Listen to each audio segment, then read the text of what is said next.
Sözlerinde bir tarih var, halkımın lideri ruhumda parlak.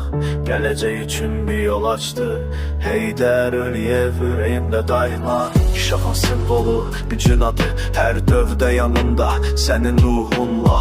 Düşüncelerim derim, vizyonum geniş, ülvi ideyalarınla bize yol gösterdin. Sen bizim gururumuzsan, her zaman yadımdasın. Senin hatiren yaşayacağım, bu mahnıda sene solunu. Heydər Əliyev, liderim dostum, senin adınla yükselir bu ses. Tarihte kalacaksan unutmarıq seni, senin mirasınla ilerleyeceğiz biz.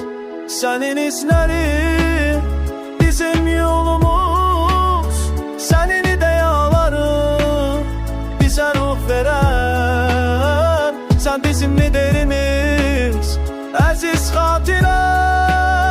Heydər Əliyev, seninle gururlanırım.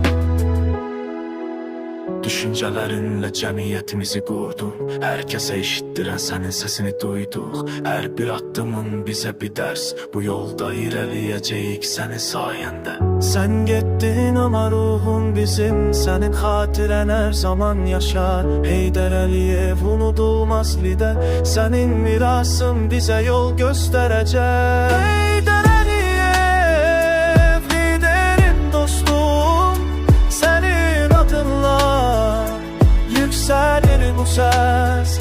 Tarihte kalacaksan unutmadık seni, senin mirasın